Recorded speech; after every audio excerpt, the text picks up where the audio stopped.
Hey everyone, this is Chris with the Bonner Breakdown. This is your political disclaimer. The Bonner Breakdown, its partners, sponsors, and affiliates do not condone or endorse any political party or political candidate.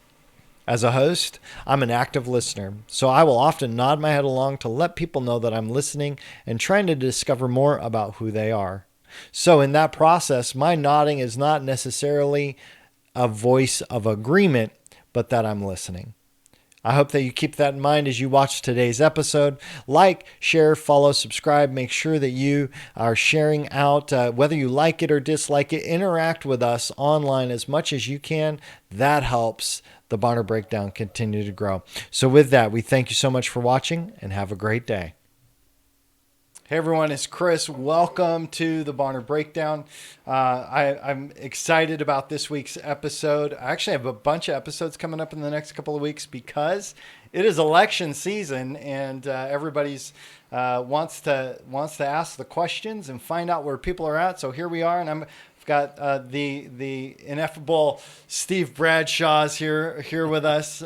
So Steve, it's so good to have you with us. I've known you for a lot of years, and we've swam in the same circles faith-wise and as far as church goes. And you at some point decided to run for county commissioner, so we're going to talk a little bit about that. You're running again, and so we want to kind of dig into that. But when we start every episode, we always start with a good report. Sometimes it's easy to get bogged down with all the negative, with all the garbage that's just coming at us all the time.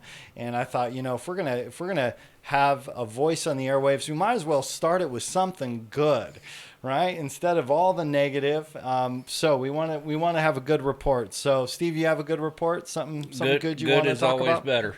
Good is always better. Yeah. That's good. We're officially starting stage one of reopening the state and the county and businesses, and I know people are excited to get back to work and get back to some type of normalcy. Mm-hmm. I think a lot of people will probably carry this being cautious forward, which probably a good deal. Yep. I'm always a little suspicious of statistics and numbers. I find it a little odd that nobody died from the regular flu this year.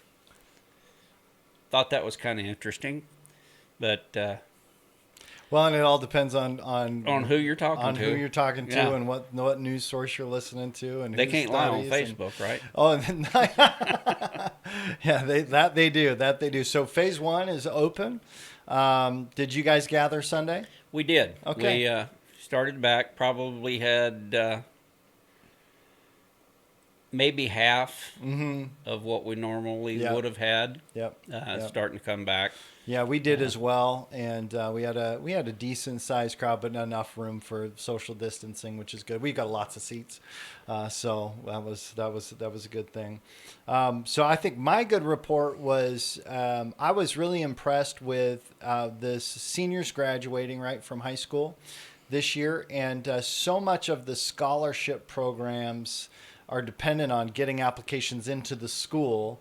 And so I saw in the newspaper how the counselors had gone around house to house and picked up over 1,000 different scholarship applications for these students to get submitted, and just taking that extra effort to make the things happen in a season where, we've got some limitations on what we normally would do, but, supporting those students to get them over the hump and not have to lose out on scholarship money and that kind of stuff. I just thought that was a really good report. I like that. A lot of behind the scenes people that's put in a lot of work, a lot of time and effort to keep things going. And I've got a granddaughter that's graduating this year, but they're not going to have a formal graduation, right? Which I know for the seniors is going to be kind of a downer for them. But, they're the COVID class. Yeah, right? But they've got a title nobody else has now, the COVID class of 2020. So. Yeah. Oh, that's interesting. So Steve, we want to get a little bit of your history and your background, and so let's just say cheers to the good report. Cheers. Here. All right. Here's to forward. Ooh, look at that! I spilled it right on me, so I'm gonna have a nice stain on See, me now the you whole don't time. have to worry about the first stain. Yeah, and it might not even be the first one on this one. I don't know, but tell us a little bit about yourself. When did you come up to Idaho? I moved to Idaho in 1988. So I've been here 32 And years. and you've got that southern accent. Yeah. Where were you originally from? So originally from a little small town in Texas called Houston. A little Yeah. town called Houston. Yeah. Yeah. When I left, it was much littler than it is now. Uh huh. It was probably, I think, population there was 1.5 million, 1.75 million Yeah. at that time, and it's So now four. now it's one of the biggest. Yeah, Yeah. I mean, and it's it's like, huge. Yeah. and I thought there was too many people in one place then. But Well, so you come up here to North Idaho, and um, you've told the story a little bit. I've heard the story about starting the church and some of the things that you did. So tell us about your process when you moved up here. What were you doing? I was in the building business. Okay. Uh, I pretty much worked for myself. Went to work for my dad at 12. Uh huh. Was a mechanic up until about 20, 22 years old. Mm-hmm. Worked at a couple of different dealerships. Then went into commercial building, Okay. union, and did a lot of high rises and stuff in Houston. Then me and my brother-in-law left the union and went into private business, went into some of the more major remodels in some of the better Mm-hmm. neighborhoods there in Houston and Clear Lake, NASA, Johnson Space Center area. And finally got tired of the crowds and had hunted in Colorado a couple of times with my dad and thought, you know what, I'm going to the mountains. There you go. And the Lord provided the opportunity to come to Idaho. And at that time, never thought much one way or another. And I thought Idaho, our neighbors had a place that she had inherited from her brother up here and made us an offer. And I thought, Idaho, is that like over by Ohio or something? Yeah. Where is that? Yeah. Right. And I said, they have any mountains there? And her husband laughed and he said, yeah. I said, if they ironed it flat, it'd be big as Texas. I said, if it's got mountains, I'll go. Oh, that's good. Cool. And so sight unseen, we loaded up, sold out, and moved to Idaho. Yeah, and you live in Sagal area, kind of further south. Coquilala, Coquilala. Okay. Yep. just south of town there, and And uh, how long were you doing construction work up here? Have you been doing that off and on the whole time, or? the whole time up until kind of got out of it when in '08, During when the things recession. slowed down, Yeah. '09, Yeah. and did a little bit after that, and just kind of pick and choose what I wanted to do. Started building the church. Yeah. Yep. Went to full-time ministry, and still worked full-time. So Yeah. Yeah. and So when did the church start? When did you establish that? '02. Oh, two. Wonderful. So Wonderful. So you're coming up on 20 years. we are. Wow, that's are. awesome. That's awesome. So And I've been able to be in your building a couple times. Beautiful spot right there off the highway. it's a good spot. It's a good spot. So you started that in '02, and how's that been? We went from about 15 people to about 200. Mm-hmm. So Yep. It's good. you can always tell when you're doing what God wants you to do because it works. Right. That's good. That's good. I have learned that if you're not doing it according to His plan, He'll kick you back into play. Yeah. Yeah. He'll get you there one way or another. Yeah. When you were growing the church here, you've been up here, since the late '80s. What are some of the big kind of changes that you've seen happening up here in North Idaho over the past 30 years?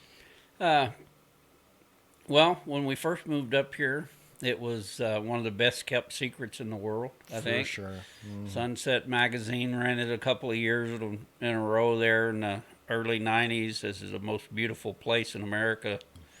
And so our secret got out, and I've seen a lot of growth Yeah. over the past 30 years. Yep. And a lot of changes, but it's still, I think, one of the greatest places in the United States to live. Yeah, it really is.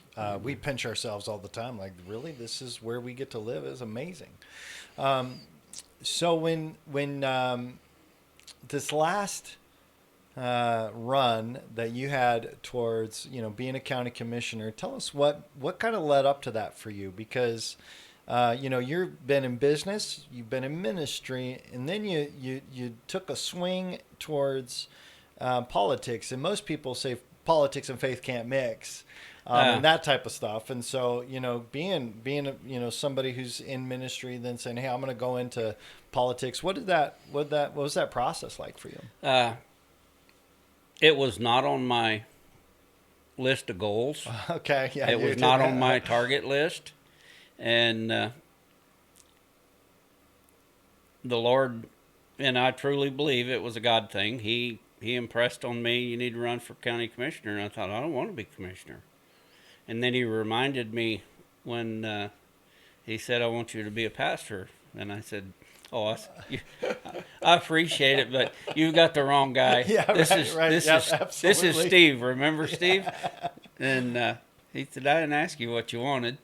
And so I didn't say anything to Cindy, my wife, about it. And I thought, well, maybe it's just had too much caffeine last night or something. Yeah. And it happened a couple of more times. And then one of our state representatives approached my wife and told her, said, "We need him to run for commissioner." Wow. And she thought, well, that's silly. He don't want to be commissioner. And so she didn't say anything to me. And a couple of weeks went by, and she finally said, I talked to Heather Scott and Andrew. And I said, yeah. Said, they said they wanted you to run for commissioner. I said, well, the Lord's kind of told me that a couple of times over the last few months. And she went, really? I went, yeah. And she says, you don't know anything about running a campaign. I said, I didn't know anything about running a church either when he told me to do that. And, if you look at the Bible and look at the people that he sent forth in the Bible, he never picked the qualified. Yep. He always qualified the caller. Mm-hmm. Yep. So, the Lord tells you to do something. Don't worry about the logistics. Just be obedient, go forward. He'll take care of the rest. So you at that point, are you putting feelers out there? Are you asking, friends, family, what do you think?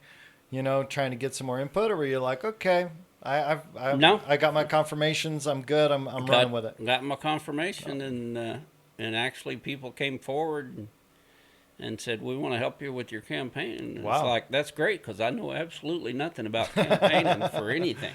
Wow. Other than you put out signs. I've seen that before. Seen signs. But it was a learning process. And the one thing I've learned, that if you're obedient to God's word, it's not going to be that tough to get where he's sending you. There'll be battles, there'll be valleys, but he's never led me to anything that he didn't lead me through.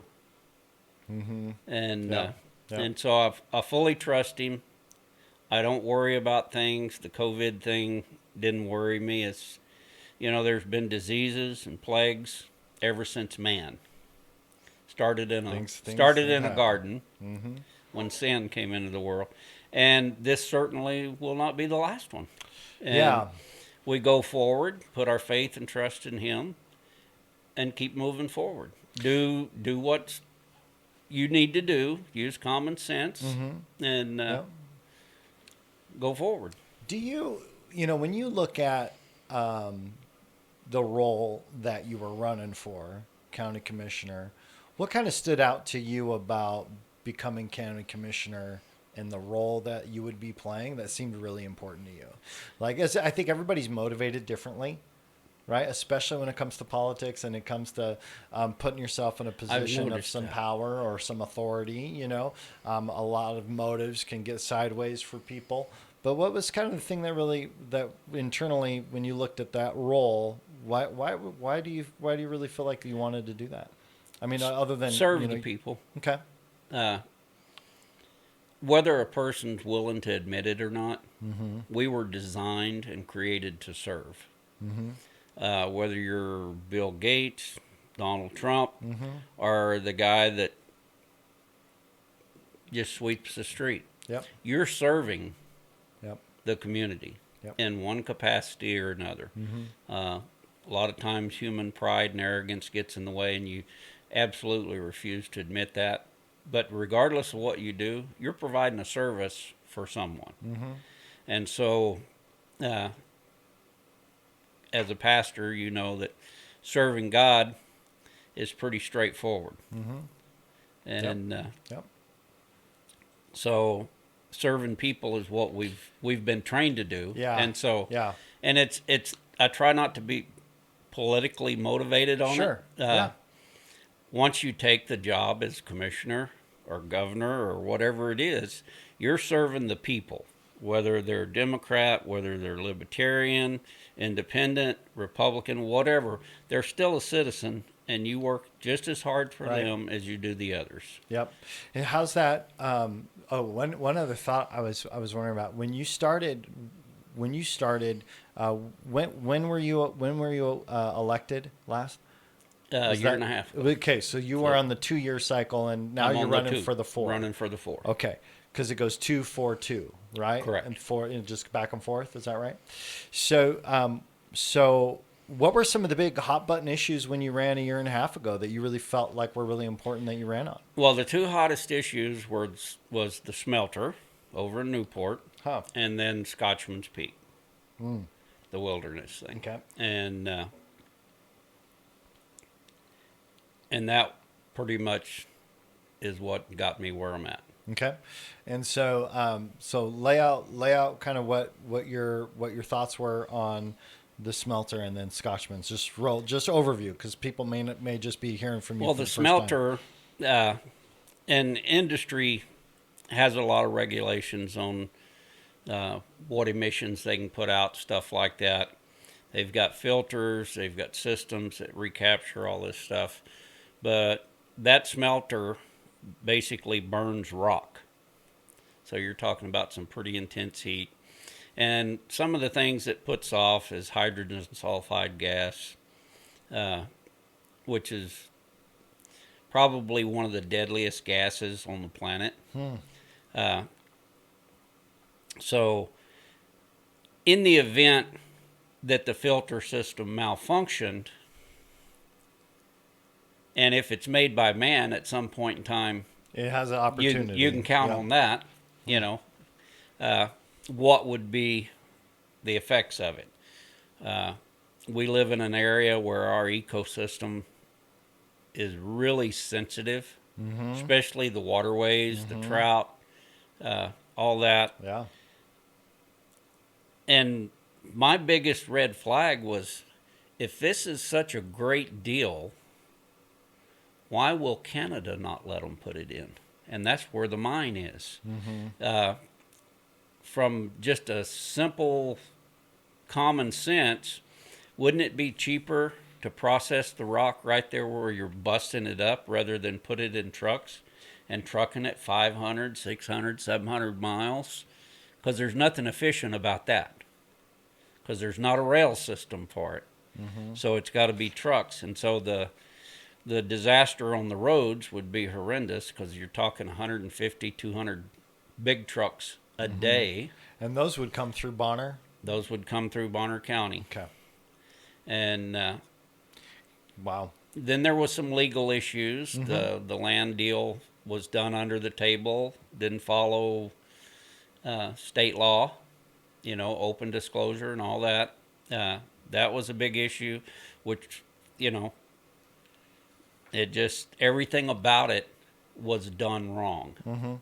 And so you either got to do it right or go do something else. Okay.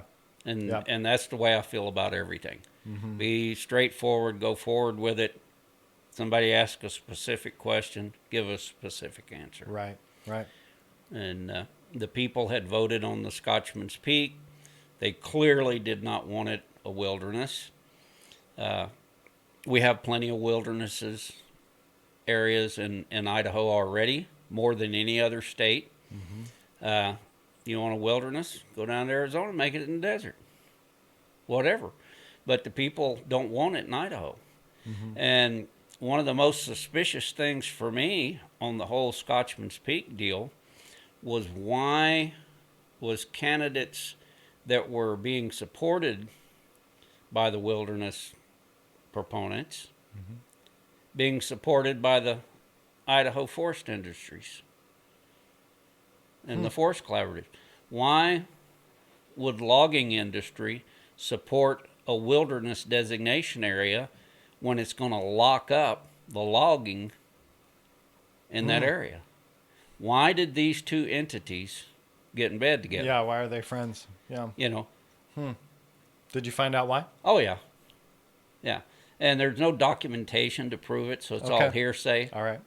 but is what it is. Mm-hmm. It just, why would you make a deal with the devil when you know who he is?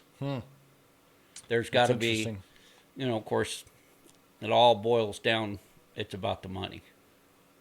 Okay. So Yeah. Yeah. that's where So it those ends were up. those were the topics that you ran on. You got elected as county commissioner. What was kind of the biggest challenge stepping into that role for you? Like, Ah. what was the biggest thing that you're like, okay, Probably one of the easiest things I've ever done. okay, It really is. Because I had no clue how to run for office.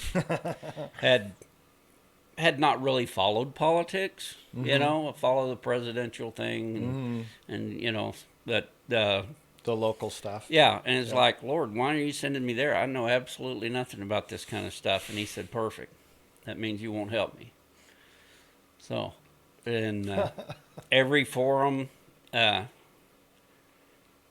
you never know what questions are going to be asked. Right. You never know if it's going to be a loaded question, whatever.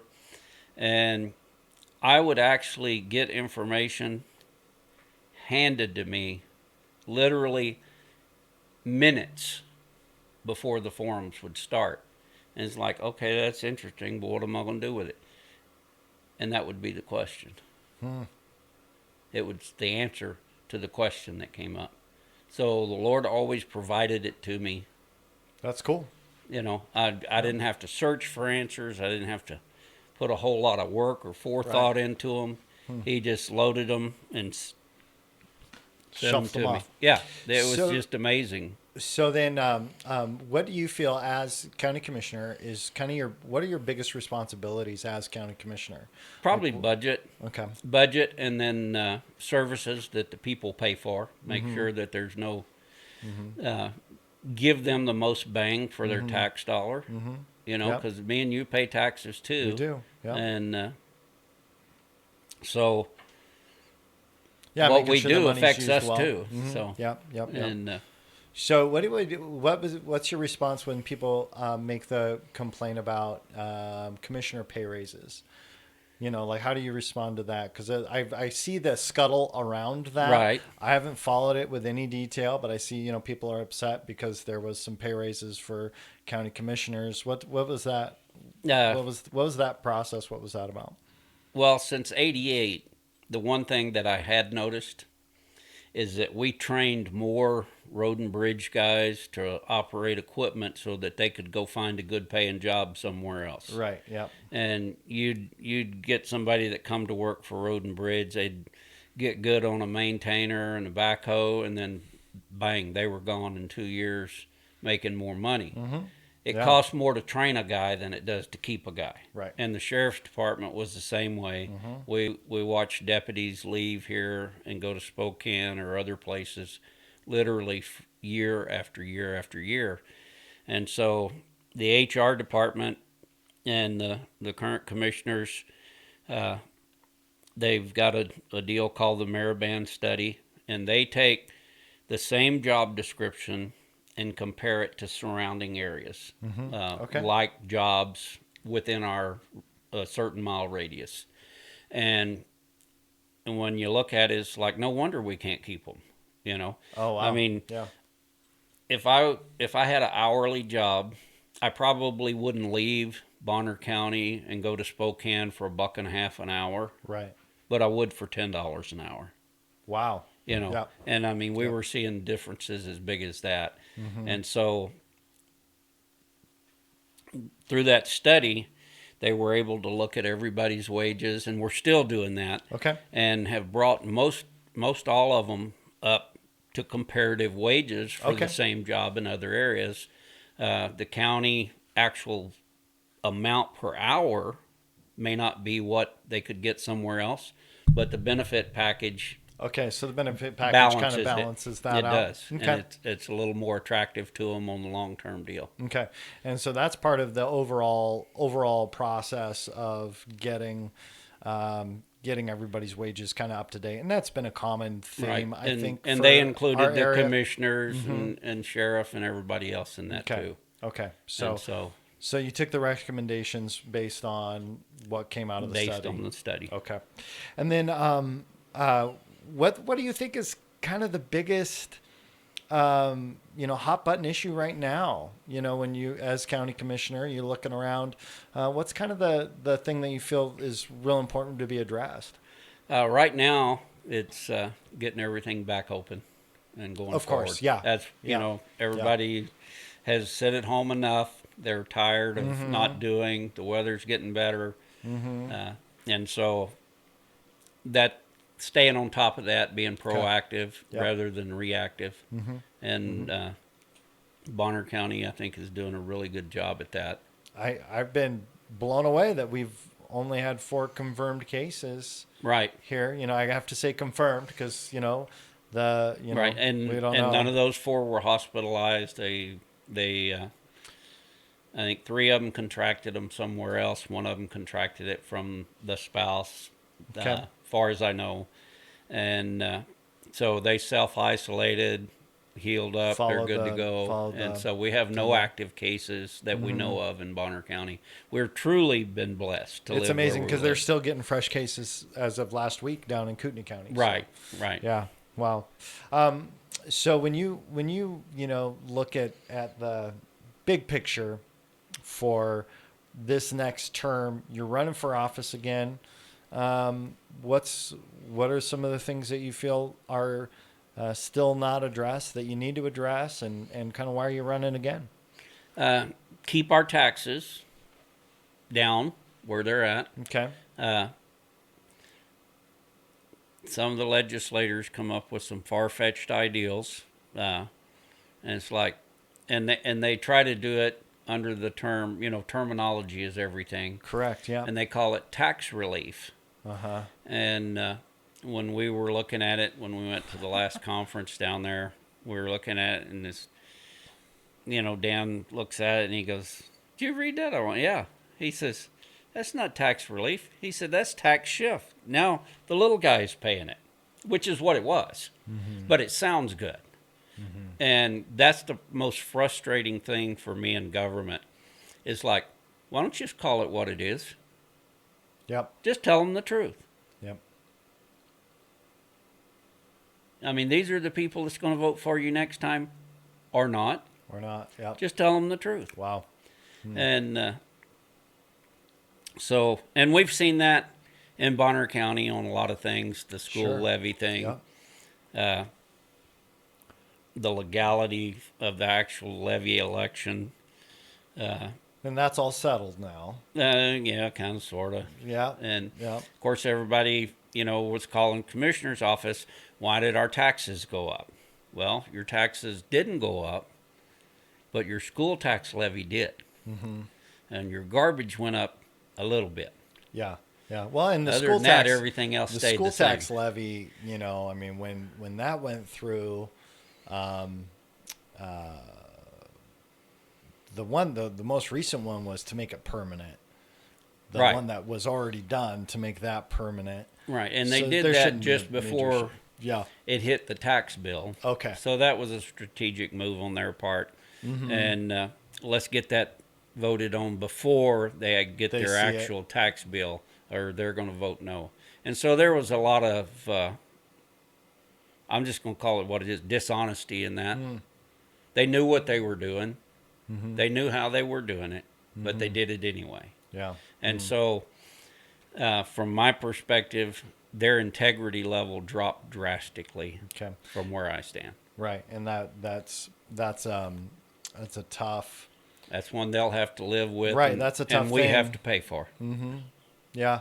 And So, I think that I think funding education is one of the biggest challenges that we have here. Because of the way that the way that it is set up makes it very difficult for everybody across the board. yeah, There's no winners.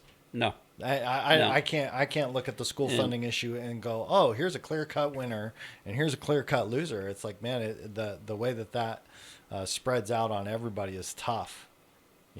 Those responsibilities are tough. Are you feeling like as you head into this next election, do you have any big plans? Do you have anything that you're kind of looking at to maybe make a huge focus on? Obviously, taxes. Keep taxes low, Yep. avoid the increases. Right now, we're looking at trying to maintain our budget and keep it where it's at. Okay. You Okay. we're not sure just how COVID is going to affect that. Okay. We know that it'll probably affect sales tax revenue a little bit. People weren't going, they weren't working, they weren't spending. Yep. And so there'll be some effects of that come down. How much of that FEMA and whatnot's going to compensate losses and stuff, we don't know. So you just kind of plan ahead, expect the worst, and hope for the best. Yep. And Yep. prepare for the not Yep. and hope it doesn't happen. Yep. So I've asked all the commissioners about the city, county, Memorial Field issue, and Right. would love to get kind of where you see all that heading. Like, what do you see happening with that, and kind of give us an update from your perspective on what's happening with that. And I keep up on it, but I'd love to get your 2 cents on because it's ongoing. There's a lot of information you can't actually put out there. that. Sure. But the whole thing could have been avoided had the mayor answered the first reach out to him that, hey, what you're doing is not legal. State statute's very specific on this, and you're asking your police department to step outside the bounds of state law and arrest somebody for something that's legal. You put your police officers at risk of personal liability because they will no longer be exempt from personal lawsuit because they operate outside the bounds of the law. It also puts our sheriff's department, because our county has to jail them for something that wasn't illegal. Our prosecutor is then asked to prosecute you or somebody for something that's not illegal in the state of Idaho. So it puts a lot of risk for our police department. It puts our sheriff's department and prosecutor in a I can't do this situation. I can't legally do that. And so now you've got 2 law enforcement agencies that can't work Together. something until this issue is brought to a close. And we reached out for them to come to the table and talk about it. They did not respond. Dan McDonald reached out to him. Jeff Conley reached out to him. He didn't respond. I had a attorney write a letter, registered letter. They didn't respond. So then we sent a letter of intent to file, and they didn't respond. Sent a letter, we are going to file on this date. Would you like to respond? They still did not respond. So we filed, and they still did not respond. So they did everything that they could possibly do to ignore state law and to come to the table and discuss it. Our option was to go, you know what, it's just the citizens' rights. What do we care? Or do we stand up for the citizens of our county and our city and say, you know what, state law says you cannot do this. And so any expense that was spent on either side is fully responsible on Shelby Rockstad's shoulders. Okay. It is 100% his responsibility that he neglected to respond. So, as you look at the process going forward with where things are at now, I know Sheriff Wheeler, asked for a summary judgment. Like, just let's get this thing off the books. Right. Just let's get look at the law, make a ruling, and so we can move on. Right, and that way both departments can work together. Yep, and I know that the city is very confident that they're right on their legal basis, and the county's very confident that they're right on their legal basis. And so I think we're all very curious to see what the judge may or may not do in that process. Do you have any updates on the request for summary judgment yet? We're waiting to hear the date on it. Okay, waiting to hear the date. Got an email. I didn't see if got there an was a email date. today, and Okay. So they're waiting to hear on Okay. the date that they'll hear it. So. Okay, and then when we look ahead, what are some things that you think would help improve, some of the relationship with the city? Just come to the table and let's talk. When things like this come up, it's better to discuss it than it is to be forced into a corner. Yeah. And so, you can't just go, well, I'm the commissioner, I'm going to do this. Mm-hmm. No, there's guidelines, laws, statutes, things like that you have to follow. There's a process. Yep. And if you don't process that, at some point in time, you're going to get to talk to a judge. Yep. That's just the way that is.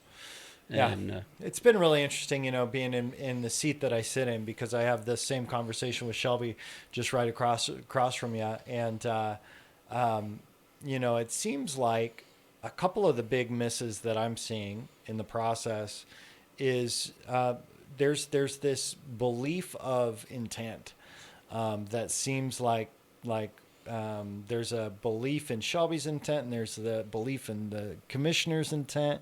And from my perspective, I just sit back a little bit and go, maybe everybody intends for the right thing. We just are going about it differently, and that's where we can come to the table, right? And begin to have a process. Yeah, and when one side will not come to the table, how are you going to have a conversation? That's tough. It's tough. And so,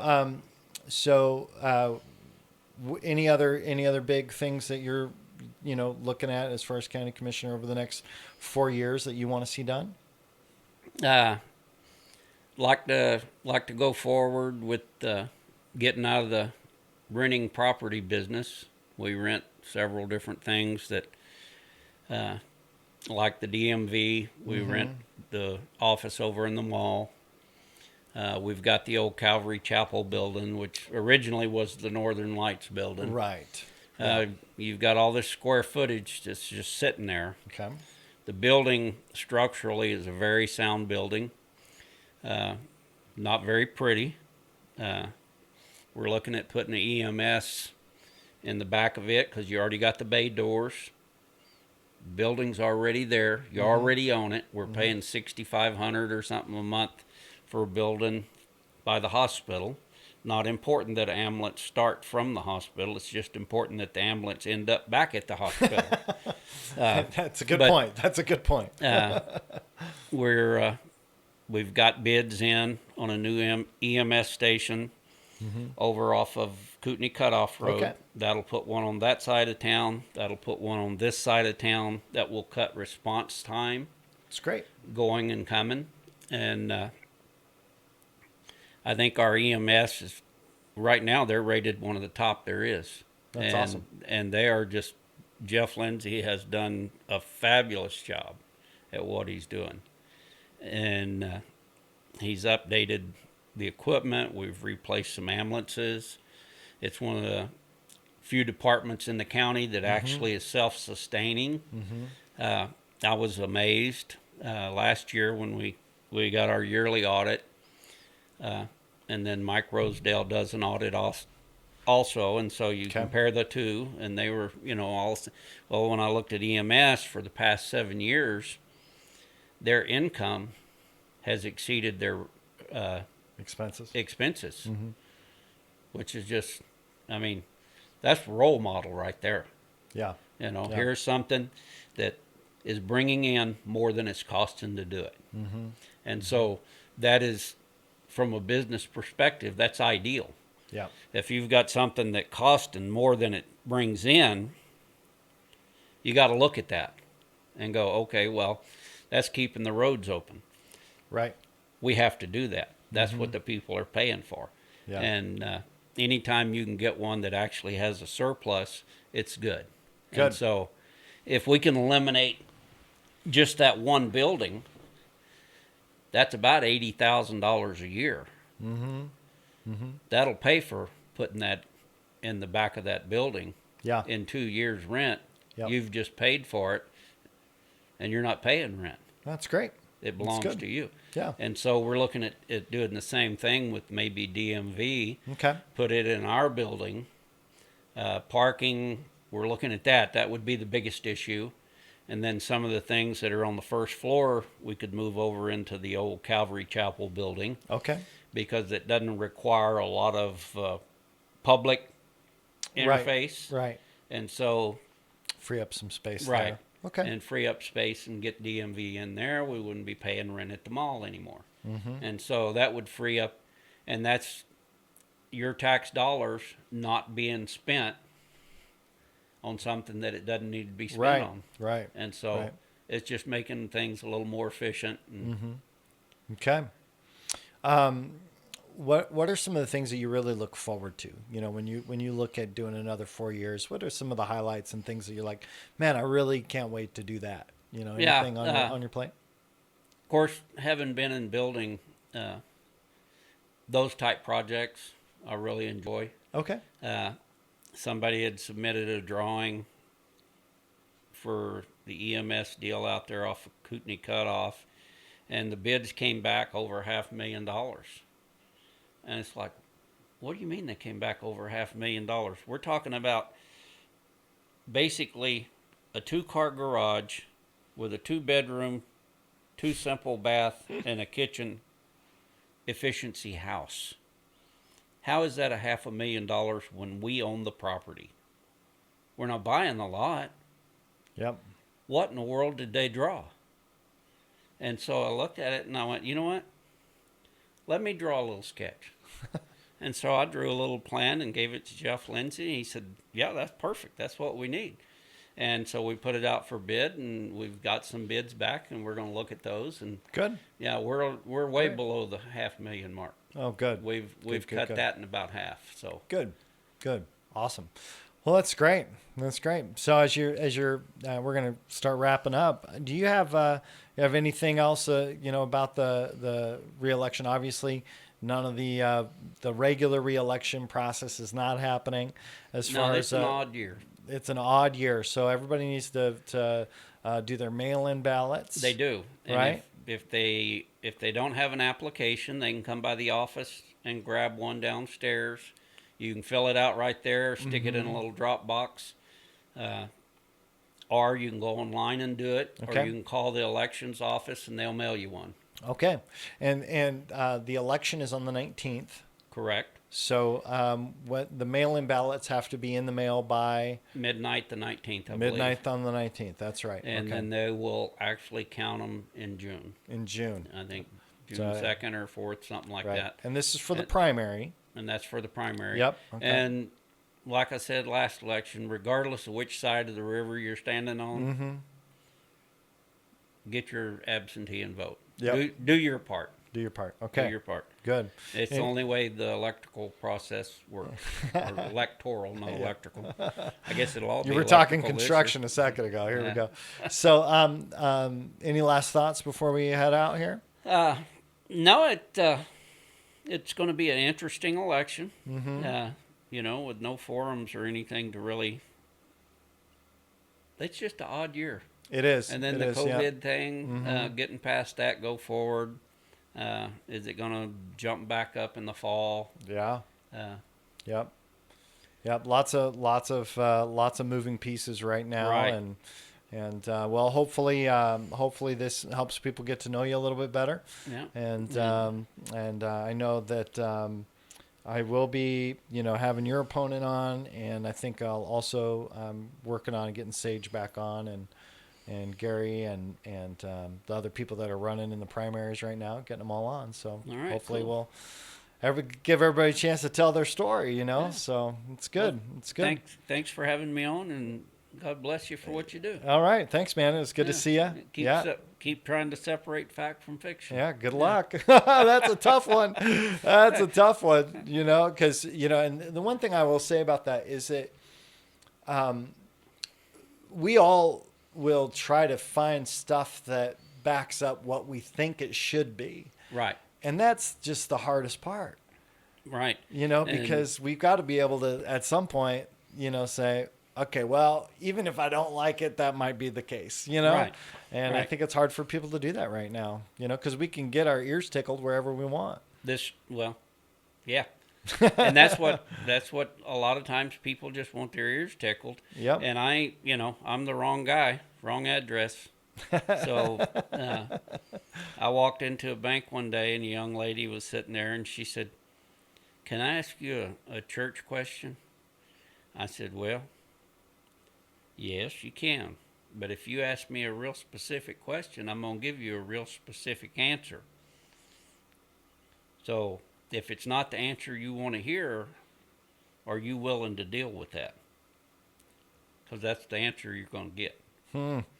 And she said, "Yeah, I'm good with that." And so we had our discussion, and it was all well. But if you don't want to know the truth, don't ask. Yep. Because I'm not going to spare your feelings. I'm not your mama. I'm not going to wet nurse you. I'm not going to pat you on the back. So I'm going to do everything I can to help you. But I'm going to tell you the truth. Yeah. All right. And good. Well, thanks, Steve. Thanks for coming on. Appreciate it. all righty. Yeah. Well, thanks for having me. Awesome. All right. Thank you for watching this episode of the Barner Breakdown. Special thanks to Ting and BCHA for sponsoring this show. For more shows or to be a guest, please visit barnerbreakdown.com. Have a great day.